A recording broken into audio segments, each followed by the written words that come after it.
నమస్తే welcome to yo-yo TV ఏపీలో పొత్తు రాజకీయాలు నడుస్తున్నాయి. గత కొద్ది రోజులుగా టీడీపీతో బీజేపీ పొత్తు పెట్టుకోబోతోందని, జనసేన టీడీపీ పొత్తులో బీజేపీ కూడా చేరబోతోందని ప్రచారం జరుగుతోంది. అయితే అనూహ్యంగా బీజేపీ రూట్ మార్చినట్లు తెలుస్తోంది. ఇక దీనంతటికీ కారణం కూడా జగన్మోహన్ రెడ్డి అని కూడా ప్రచారం జరుగుతోంది. రీసెంట్గా చంద్రబాబు నాయుడు అమిత్ షాను ఢిల్లీలో కలిసిన సంగతి మనకు తెలిసిందే. అయితే బీజేపీ నాయకుడు అమిత్ షాను కలిసిన తర్వాత అనూహ్యంగా జగన్మోహన్ రెడ్డి కూడా ఢిల్లీ వెళ్లి దేశ ప్రధాని బీజేపీ నాయకుడు అయినటువంటి నరేంద్ర మోడీని కలవటం అందరినీ ఆశ్చర్యానికి గురిచేసింది. అంతేకాదు, ఇటు టీడీపీ అటు వైఎస్ఆర్సీపీ బీజేపీ అడుగు ఎటువైపు అంటూ చాలా మంది భావించారు.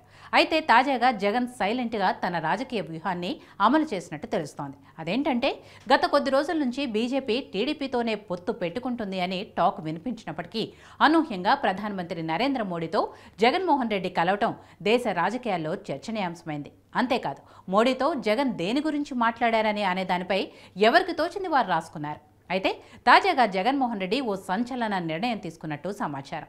జగన్ ఎన్డీఏలో భాగస్వామ్యం అవ్వాలని చూస్తున్నట్టు తెలుస్తోంది. ఎందుకంటే కేంద్రంలో మళ్లీ బీజేపీయే అధికారంలోకి వస్తుందని పలు సర్వేలు తెలియజేస్తున్నాయి. ఈ నేపథ్యంలోనే మళ్లీ ఆంధ్రాలో అధికారంలోకి రావాలంటే ఖచ్చితంగా బీజేపీ సపోర్టు ఎంతైనా ఉండాలి. ఈ కారణంతోనే ఎన్డీఏలో చేరి బీజేపీని తమ వైపు తిప్పుకోవాలని జగన్ ఆలోచన చేస్తున్నారట. అంతేకాదు, ఒకవేళ ఆంధ్రప్రదేశ్లో వైఎస్ఆర్సీపీ ఓడినా కూడా తమకు ఎంతో కొంత బీజేపీ మద్దతు కావాలనే ఉద్దేశంతోనే జగన్ ఈ నిర్ణయం తీసుకున్నట్టు తెలుస్తోంది. ఇక వైఎస్ఆర్సీపీ అనుకున్నట్లే ఇదంతా జరిగితే ఖచ్చితంగా బీజేపీ రూటు మార్చి వైఎస్ఆర్సీపీకి సపోర్ట్ చేసినా కూడా ఆశ్చర్యపోనక్కర్లేదు. అయితే ప్రస్తుతం ఆంధ్రప్రదేశ్ రాజకీయాల్లో ఇదే విషయం చర్చనీయాంశమైంది.